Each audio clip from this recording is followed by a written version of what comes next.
going to be talking about longevity, and specifically the aspects that I'm going to be talking about are mental health. This is Mental Health Awareness Month. So I am going to be talking about lifestyle interventions that we can use in order to improve mental health and outcomes, and how that affects to how that translates into living a long and happy life. So Ashley already introduced me, so I'll skip this slide. So let's talk a little bit about challenges related to mental health. So mental health disorders are pretty much at record highs worldwide. About 1 in 5 adults are going to experience a diagnosable mental illness annually. And of these, the most common ones are anxiety disorders, and these impact about 40 million adults each year. And this is a huge economic burden. Depression alone costs the US over $325 billion annually. And I think this underscores the importance of prevention through lifestyle and not really just prescribing a drug. If you ever heard me give any presentations around the country, I tend to really camp out and harp on the fact that our healthcare system is really about prescribing drugs. That's really what makes it go round. And I think that usually when this happens, the overwhelming majority of time you are just treating a symptom that could of a condition that could be cured or completely prevented through some type of lifestyle change. So I think it's important that we recognize that there are treatment strategies through lifestyle and other that are not related to just giving somebody a drug.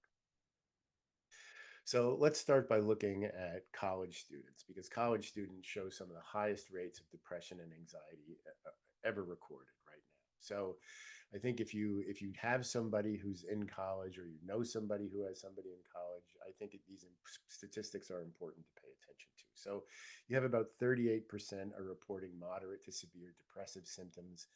19% experience severe depression. 13% have considered suicide. Over a quarter report engaging in some type of self harm.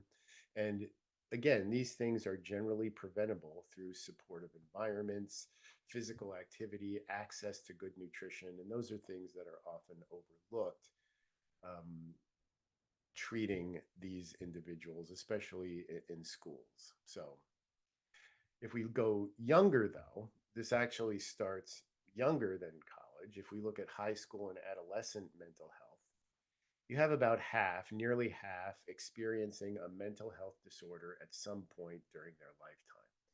So that's 1 in 5 that will face severe impairment that affects their general daily living. And I think this early intervention here is critical, because this is a time period.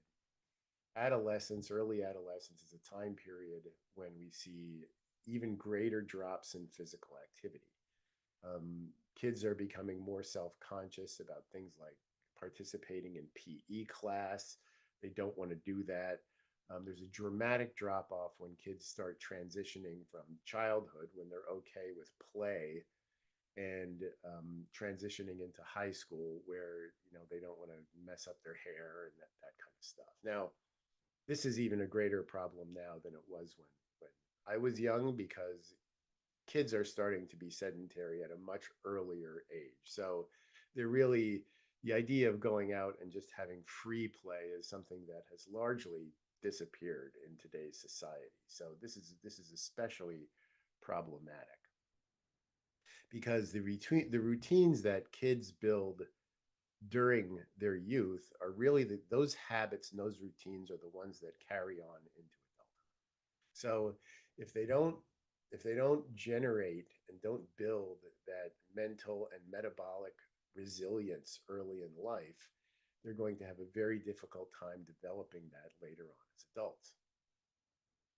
So if we look at the lifetime prevalence of disorders in kids from 13 to 18. So if you took 100 13 to 8 year old kids right now, 13 to 18-year-old kids, and just followed them through life, roughly half of them would show no mental health disorder. The rest would experience mild to severe issues, with about 22% experience. Highlights the importance of population-wide prevention, not just the treatment of clinical cases, because there's a percentage of these kids in the 50% that say have no disorder who go undiagnosed, right? Who never actually report some mental health disorder. They don't really know that they have a diagnosable mental disorder. So I think it's important to keep those things in mind. But this is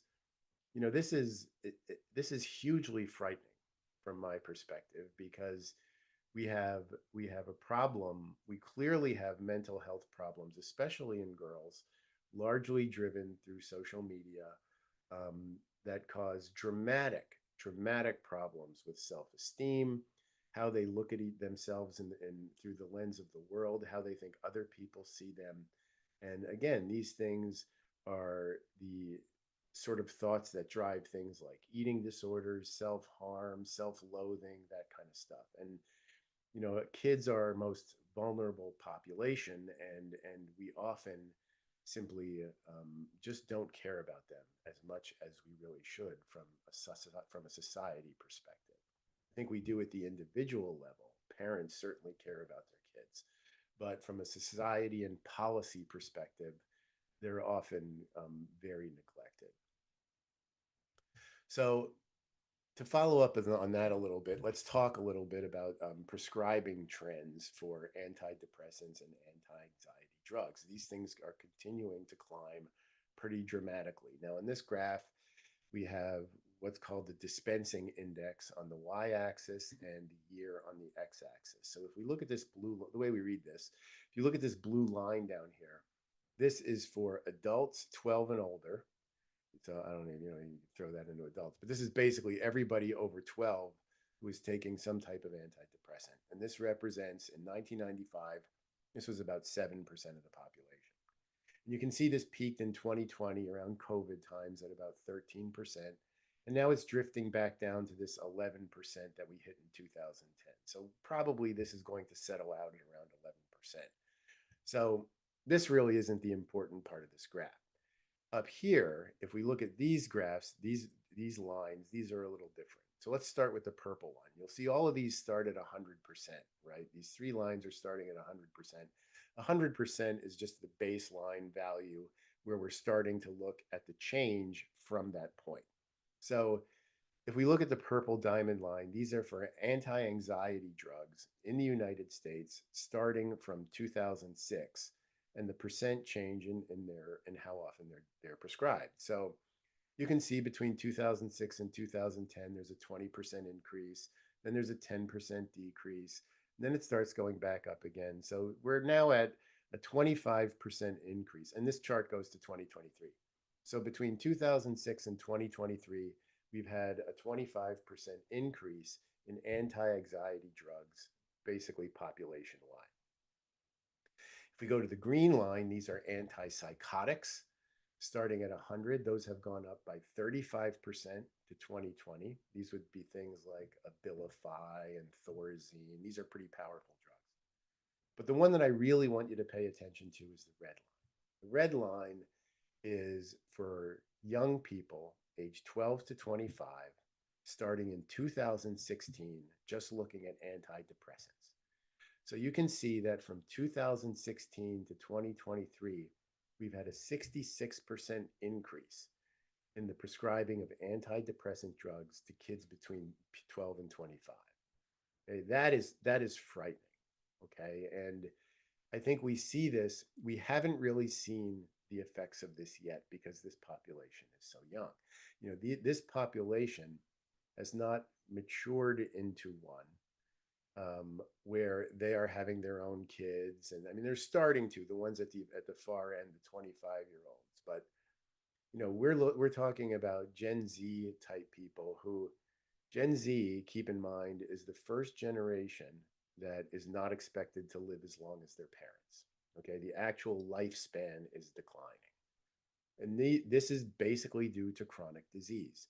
And later on, we're going to talk about how chronic disease relates to mental health. So I think part of the reason that we haven't been more um, vigorous about or aggressive about addressing this problem is because we haven't really seen the full-blown negative outcomes of this problem at a population level yet, because these kids are still, a lot of them are still dependents, right?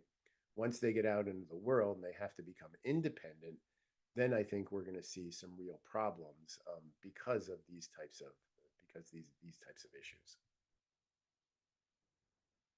So let's look at the economics of this. On the left hand side, we have uh, pharmaceutical global sales in billions of mental health drugs. And the bottom three lines are antidepressants, antipsychotics, and anti-anxiety medications.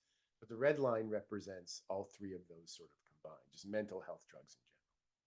And you can see between 2023 and 2033, that increase is about $30 billion, roughly $29 billion or something like that. So this is a huge increase, right? Pharmaceutical profits are projected to reach $80 billion annually just from mental health issues by 2033.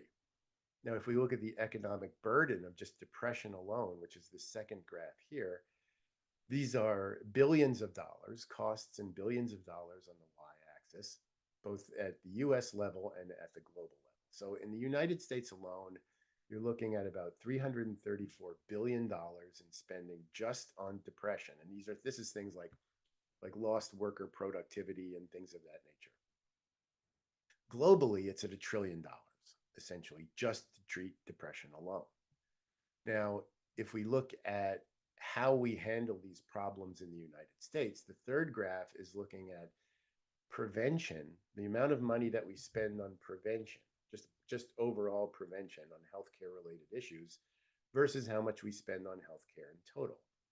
And you can see that for our total spending in healthcare, we're at $4.5 trillion. That's 17% of the gross domestic product in the United States.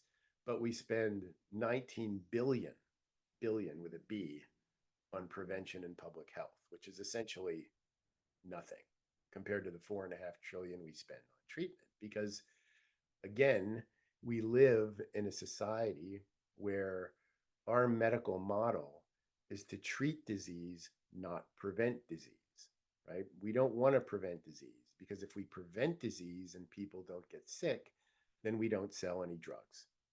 And that's really what it boils down to.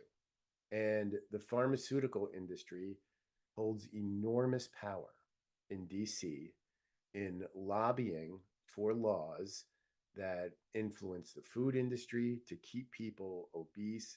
They prevent policies that focus on exercise and overall health, because that cuts into their profits. They basically, I believe personally that they want a sick population because a sick population boosts the bottom line. The system profits from illness, not prevention.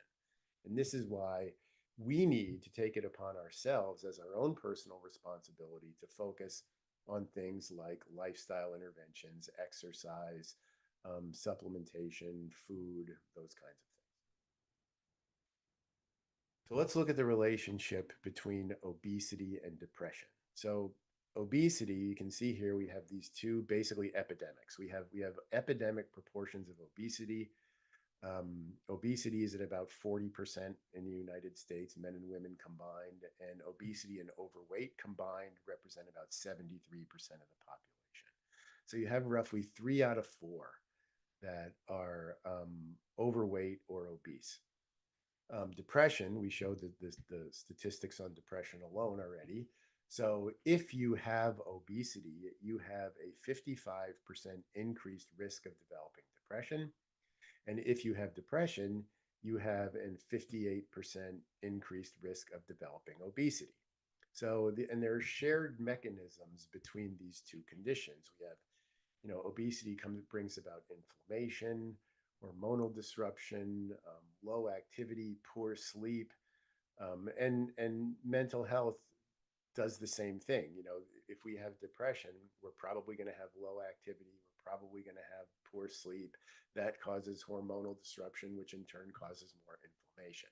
So these things are inseparable in terms of the synergy that they have between one another. It's very difficult to have one without the other. I should say it's much easier to have one if you have the other. So breaking this cycle requires exercise, it requires high quality nutrients, and how we get those is pretty important, and that's what we're going to talk about more today. So if we look a little further at the relationship between obesity and depression, you can see if we look at kids, adolescents here, this is the obesity prevalence on the y-axis by these groups here.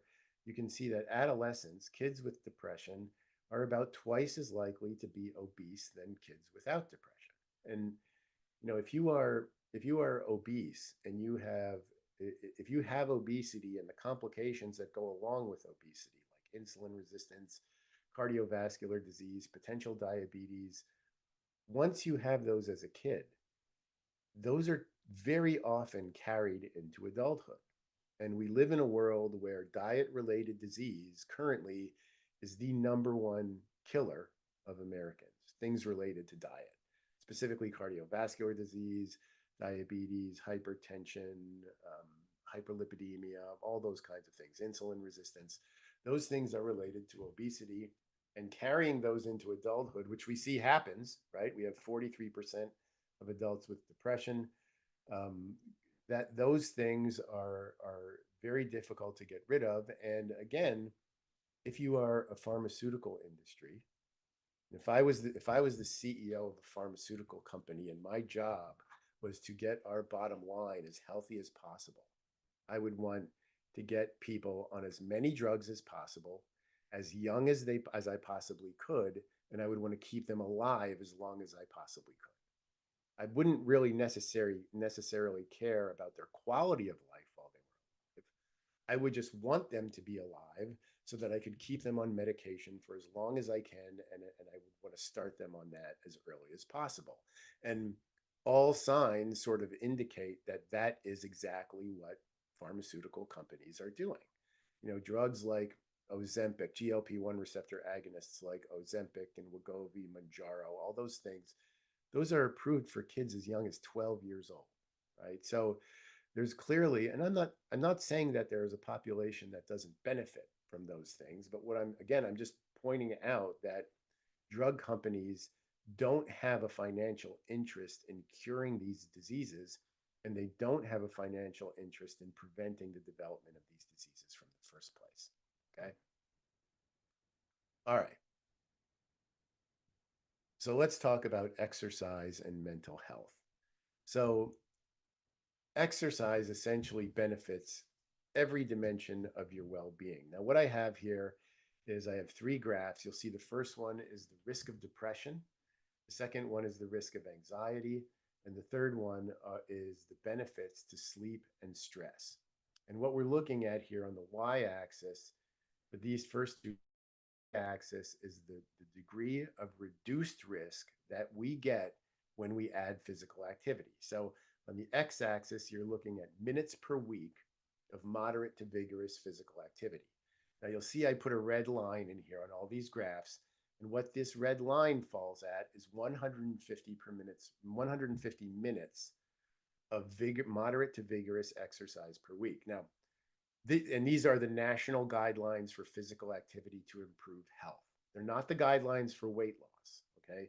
The guidelines of activity for weight loss are about, you don't need weight loss to benefit from the effects of exercise. So this graph shows the reduction in risk that you get at 150 minutes of exercise per week. So here we can see that the reduction in depression by doing 150 minutes of exercise per week is going to be about 25%. And moderate exercise, the definition for moderate exercise, the practical definition is, let's say you and your buddy are walking down the street, or you're walking on a treadmill or something. If you can have a conversation, that's considered moderate exercise. If you can't have a conversation because you're breathing too hard, you've crossed over into vigorous exercise. Okay. So you can see that that will reduce depression risk by 25%. That will reduce anxiety risk by 20%. And as far as reduce stress, it'll improve your stress by 25%, and it'll improve your sleep by 22%. So you can see that there's an additive effect of these things. If I'm exercising more and my sleep is improved and I have a lower amount of stress, that's likely going to decrease my anxiety and also likely going to decrease my depression, independent of each other. So um, I think we underestimate this, and of course, again, going back to the pharmaceutical industry, if I was a drug company, would I want people to know this? Of course, I wouldn't. And this is part of the reason why in medical school doctors receive no education on exercise. The overwhelming majority of them receive no formal curriculum on exercise because our medical model does not address prevention. Our medical model addresses treatment. Okay. All right. And when it comes to this exercise, both resistance training and aerobic exercise is effective. Ideally, you would do both of these in order to get these benefits. So let's talk about nutrition and mental health. So diet quality is directly linked to mood and cognitive health. Now, in 2017, there was a study called the SMILES trial. That's an acronym for something. I don't remember exactly what it is. But this was the first randomized clinical trial to really study the effects of a Mediterranean style diet on depression scores compared to social support alone. So you have two groups.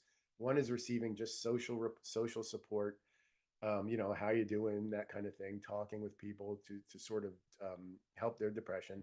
The others people are receiving that social support, plus they're eating a Mediterranean diet. People who are eating the Mediterranean diet score significantly higher on depression scores compared to the other group. And just so you know, the Mediterranean style diet is what we at Neolife essentially endorse. I mean, we don't officially endorse anything, but um, if we were to officially endorse one, that's the type of eating that we would recommend. It's generally not restrictive. These are things that are high in things like olive oil, nuts, fish, polyunsaturated fats, those kinds of things. Mostly plant-based, red meat occasionally, not very frequently. So that's your typical Mediterranean diet. And then if we look at other meta-analyses, and a meta-analysis is a type of research study that takes a whole bunch of other research studies and groups them all together so that the methods in those studies all are consistent, so that you're not comparing apples to oranges. So basically, it's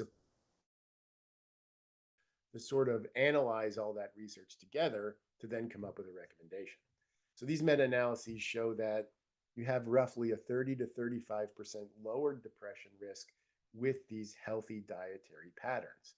And Western diets, the typical American diet, which is high in processed sugar, high fats, high saturated fats, high ultra processed foods, those things are generally associated to a higher depression risk. And those things are also associated to a higher degree of obesity.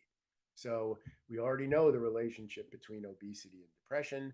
So it only makes sense that these things would sort of feed off one another. No pun intended. Okay. So let's talk mechanistically about why nutrition matters. We have four things that we're going to be talking about here. We'll be talking about inflammation, which is essentially chronic inflammation as a result of the diet. And we'll talk about oxidative stress, or free radicals that can come from a lot of different places, environmental assaults and things of that nature. We'll talk about neuroplasticity, and this is the ability of the brain to grow new cells, the ability of neurons to adapt. There are nutrients that address this, things like omega 3s. There's a compound called brain derived neurotrophic factor, BDNF. And BDNF, you can think of BDNF as like the fertilizer for the brain. This is the thing that allows neural cells to stay healthy, allows brain tissue to stay healthy. And then finally, we'll talk about the microbiome, which is the gut. And there's definitely a connection between the gut and the brain. And this is an area of research that is relatively new. but there's a clear link between the gut and the brain. We call this the gut-brain axis. So we'll talk about these things individually. So this slide is highlighting two major biological pathways through which diet affects the mental health. And these are inflammation and oxidative stress. So inflammation from a poor diet is strongly linked to depression and anxiety. So these would be things like refined sugar, processed fats. These things drive inflammatory compounds called cytokines, things like interleukin 6, C reactive protein. And these things disrupt serotonin and dopamine pathways in the brains. This is the brain that, these are the pathways that sort of affect the reward system in the brain. How good do you feel in the brain? And these inflammatory compounds screw around with those pathways, making you feel worse. And then it causes mood disruption and things like that. So we do have anti-inflammatory nutrients that help to address these things like omega-3s, carotenoids, polyphenols. These help calm the brain's sort of immune response. And then we have oxidative stress. So oxidative stress damages neurons in the brain. It can accelerate brain aging. It worsens mood disorders. And these occur when free radicals outpace the antioxidant defenses to scavenge those free radicals. So, if your diet is poor in antioxidants, and these would be things like fruits, vegetables, flavonoids, vitamin C and E, all of these compounds in food help to protect neurons and improve the resilience of the brain and helps to remove those free radicals. So together, proper nutrition can help sort of break this loop between inflammation and oxidative stress. So it's critically important that we focus on this. And again, remember, I know I keep going back to industry and the pharmaceutical industry, but if you've again seen any of my talks that I've been giving lately around the country, you know that I focus a lot about ultra processed foods because these ultra processed foods make up roughly 60 to 70% of our caloric intake every day. And these are the types of foods that lead to this type of inflammation. So um, the foods, it's not only the pharmaceutical industry that benefits from us being sick, but the food industry benefits by providing cheap, um, shelf stable food that you don't have to refrigerate, ultra processed food that gives us a lot of refined fats, sugars, things that essentially cause this inflammation, cause this oxidative stress, dramatically contribute to obesity, which then has to be addressed with pharmaceuticals. So there's a synergistic relationship between the food industry and the pharmaceutical industry that both of them dramatically benefit from providing foods that just so happen to cause chronic disease. So something to keep in mind. I don't want to get into that too much here because that's, again, a whole nother presentation in and of itself. So next, let's talk a little bit about neuroplasticity and the gut-brain axis. And that's what this slide shows, is how to impact the adaptability of the brain and the gut-brain connection. So neuroplasticity, when we think about this, depression and anxiety reduce neuroplasticity. And think plastic. Plastic is something that you can stretch and bend and make it go the way you want. We say neuroplasticity, it means that's basically the brain's ability to sort of adapt. The brain's ability to rewire given different conditions and things that are imposed upon. And neuroplasticity is something we want. We want the brain to be able to adapt highly to different stimuli and different signals, and depression and anxiety reduce this. There's, again, I mentioned this earlier, BDNF, brain-derived neurotrophic factor. This supports the growth and repair of neurons, and low BDNF leads to impaired learning, impaired memory. These are the things that we see in people who have depression and anxiety and other mental health problems, is a low amount of this brain-derived neurotrophic factor. So nutrients like omega-3s, polyphenols, B vitamins, all of these things upregulate BDNF and enhance the resilience of the brain. So exercise and good nutrition, these things work synergistically to boost this neuroplasticity. And then supplementation, which we'll talk about in a little bit, plays into that as well. Now, with respect to the gut microbiome, the gut and the brain are constantly communicating through what's called, as I said, the gut-brain axis. And gut microbes influence mood by producing serotonin, they produce dopamine, and another compound called GABA. And if you have a bad diet, that causes a condition called dysbiosis, which is a disruption in the gut, inflammation, disrupted neurotransmission, and it essentially messes up the gut brain axis and causes decreases in dopamine and serotonin production. So, products like Acidophilus Plus and prebiotic fibers like Fiberful can help to restore the gut microbiome and get rid of this inflammation and restore the communicative path between. So this helps, it helps with mood stability, cognition, reduced anxiety, and that kind of stuff. So, the food that we eat, it doesn't just fuel the body. It really influences and shapes the chemistry of both the brain and the gut. So it's critically diet plays a far more important role in our mental health than most people give it credit for. So let's talk about some Neolife products that target these biological roots of mood and cognitive health. So omega-3, for example, omega-3 plus reduces inflammatory index by up to 68% in only 8 weeks. Treonin supports membrane fluidity and nutrient up. This helps with, and it has antioxidant properties. Carotenoid complex has been shown to boost immune capacity by 37%, and it increases antioxidant levels in the blood in as little as 20 days. Flavonoid complex and cruciferous plus, these are broad spectrum phytonutrients that help to maintain inflammatory balance. And these things work at the cellular level to support both mental and metabolic health. With respect to the brain and the gut, again, omega-3 plus plays a foundational role in cognitive clarity and brain development. Carotenoid complex and treonin, these are plant sterols and lipids that enhance cellular communication. Acidophilus plus, as we said, supports a healthy gut-brain axis. And then again, Fiberful provides the beneficial bacteria that feed the gut and allow for a healthy microbiome. So there you have that. Now, this is just sort of a summary table of these things so these things are organized by function. We have essential fatty acids in the treonin and the omega plus. These things, again, help with membrane health, inflammation, and overall brain health.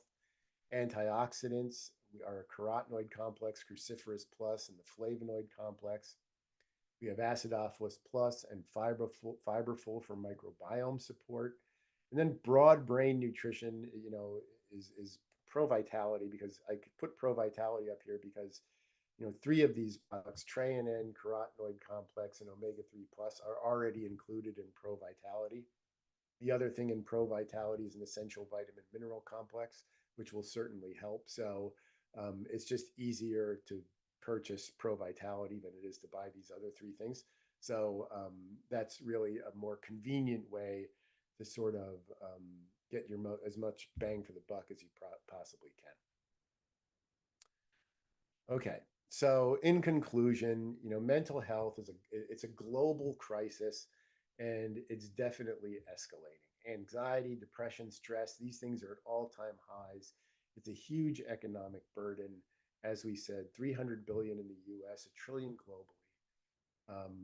But lifestyle is a powerful prevention for things like depression and anxiety. It lowers this risk by 20 to 30. Exercise reduces this by 20 to 30%. Nutrition quality reduces depression risk by 30 to 35%. Exercise and nutrition together will help lower the risk of obesity, which will further the lower risk of depression. So um, these lifestyle interventions are the most powerful evidence-based form of prevention that we have, even more powerful than pharmaceutical intervention. So Neolife provides this comprehensive science-backed support with omega-3 for healthy cognition and balanced inflammation.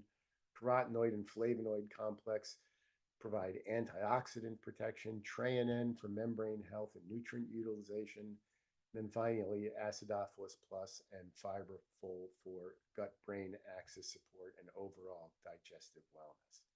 So um, that's all I have, but I just want to again focus, make sure to drive home the point that you have far more control over this than you think you do. And you don't really have to do anything major. Small changes in nutrition and exercise will give you an enormous amount of bang for the buck when it comes to improving your mental health.